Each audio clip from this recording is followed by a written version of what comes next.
छाया आसमान देखो झूमता गगन है छाया आसमान देखो झूमता गगन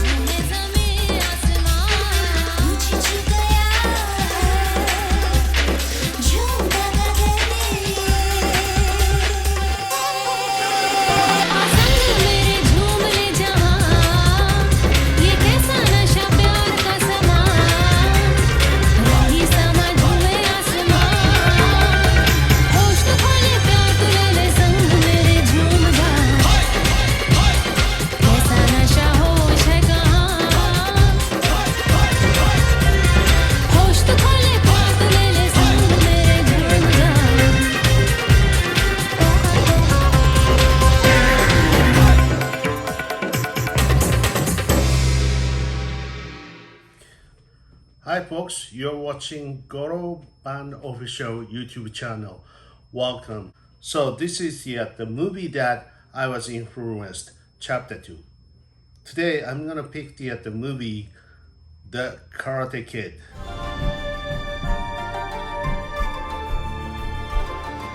This movie was premiered in Japan February 1985. I saw this movie at the theater back then. Story was about the teenager from New Jersey, Daniel LaRusso, moved to fucking LA. He moved to the valley.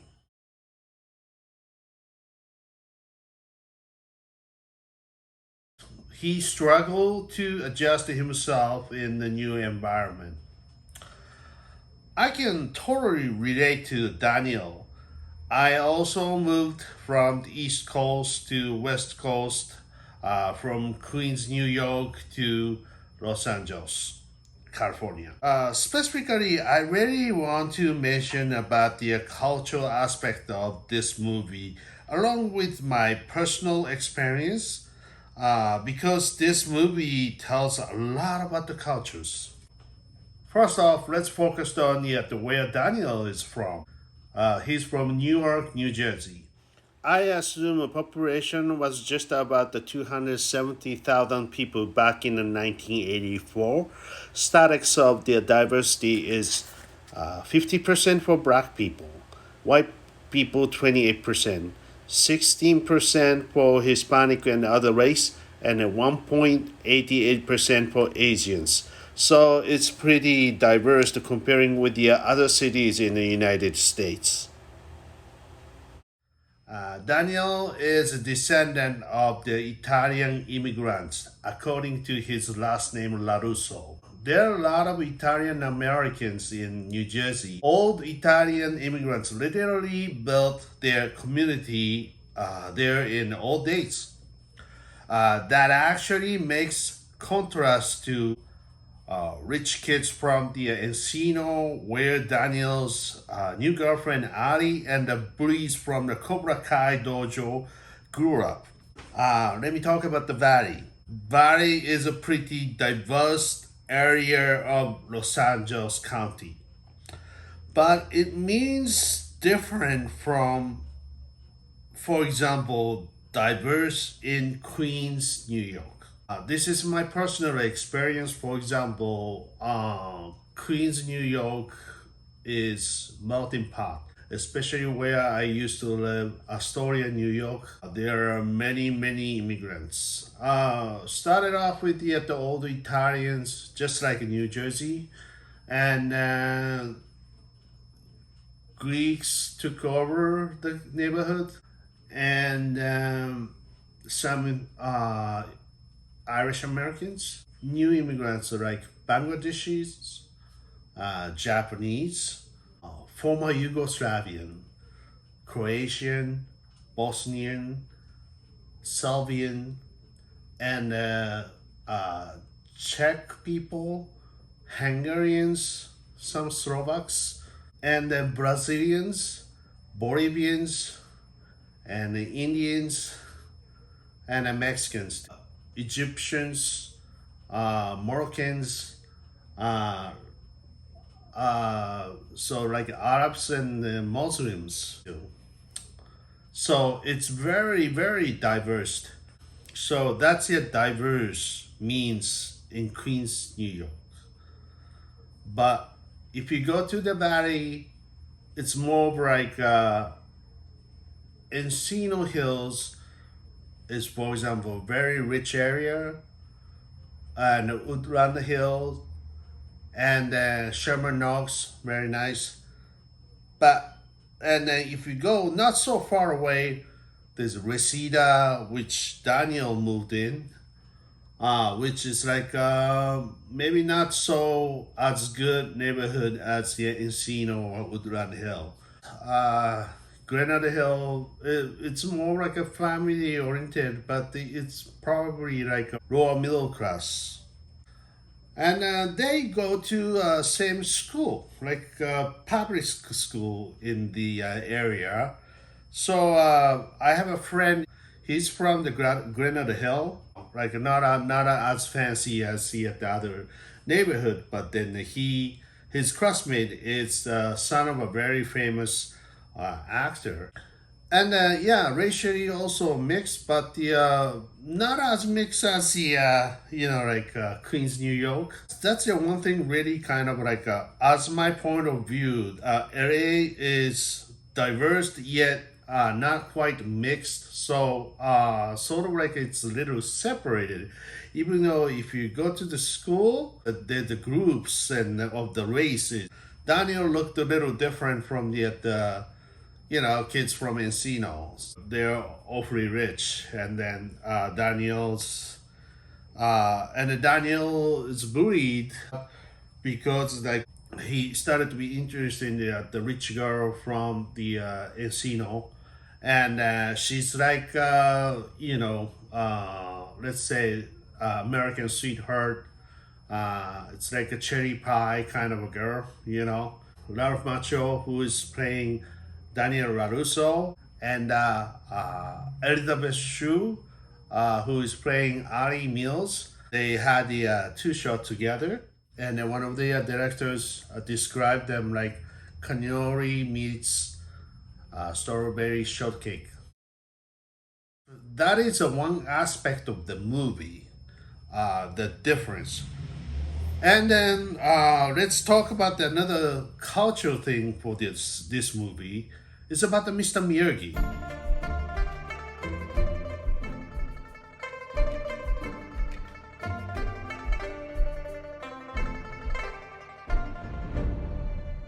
When Daniel came to Miyagi's room to ask him to fix the faucet, then he speaks not a good English. Mr. Miyagi is a totally very mysterious being.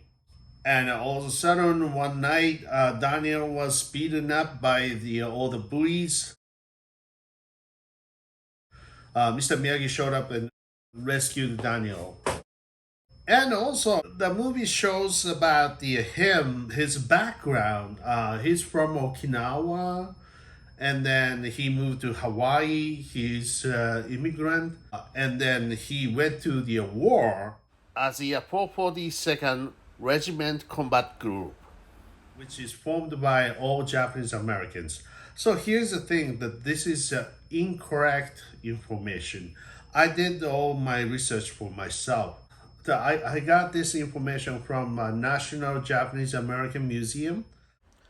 There is no single Japanese immigrant member in 442nd Regiment Combat Group. It's formed by all Japanese Americans, and the ones who had the citizenship before the Pearl Harbor attack, their citizenship was terminated by American government because literally they're from Japan, so they are sort of like the enemy for the America. That's how they are treated. I'm talking about this not because of Japanese. It's more like just this movie shows the aspect of a culture, which is one culture of the American history. It was very interesting for me because just I was teenager back then, 1985. I saw this movie at the theater. Then I thought it's really cool that there's a Japanese character in the movie, and then teaching American kid the Japanese culture karate, which is awesome. Highlight of this movie is about contrast between how John Kreese of the Cobra Kai teaches karate to his students and the how Miyagi teaches karate to Daniel. John Kreese, the karate is very aggressive. He was a Vietnam vet, so then he learned so hard about win or lose at the battlefield. Strike first, strike hard, and no mercy. That was the motto of the dojo. This kind of aspect you can learn out of the sequel of this movie called the Cobra Kai. It's a Netflix show, and I highly recommend to watch it. They so far they made the 3 seasons, and it's pretty fascinating. But today, I want to focus on this movie, and everything started from this with the how Miyagi teaches karate to Daniel. Kind of just it makes so much contrast about this movie. Then they made it so clear that it's so different. For example, one thing about the Mr. Miyagi said about win or lose, no matter. It doesn't matter if you win or lose. It's more important that you fight good and you earn respect. Mr. Miyagi believed that the next day it's you change the world. It's actually karate, but it looks like it's just a modern karate. Modern, it's like it's about teaching life. Daniel had to do all the chores, like clean the car and then put the wax on and wax off on the car, sand the floor, paint fence, and then it's all related to the movement of karate. What was amazing about that was first what the Miyagi taught Daniel was about the defense, and you could say just muscle memory. But it's amazing that Daniel asked Miyagi when he was visiting Miyagi's house. He never knew that Miyagi has a house outside that apartment building.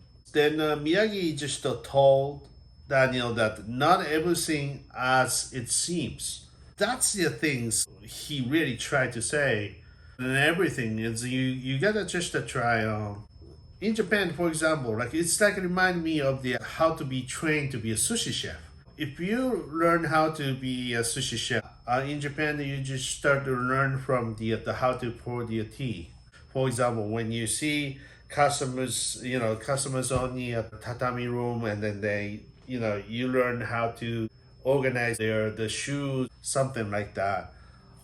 It's nothing to do with the making of sushi, but you learn from the beginning how to treat the customer. You know, why you are making a sushi is making a sushi for somebody else, somebody that you don't even know. Kind of it reminds me of something like that. And then for a Japanese kid, I kind of felt it. So then I just thought that it was very fascinating that you're gonna show that to the American people about this. How they gonna be convinced about how the whole movie in the end Daniel wins the tournament and then he became a champion. He defeated his rival Johnny Lawrence, who is the biggest bully in the high school, which is a very great storyline. When you just to have something like this, then just you learn out of this. It's totally coming from a different culture, and then it's just learning about not just the karate. It's about the way of life, and you learn the way of life, and then you achieve something big. It was very fascinating movie and a very motivational movie. which really gives me so much of the courage to challenge to my life.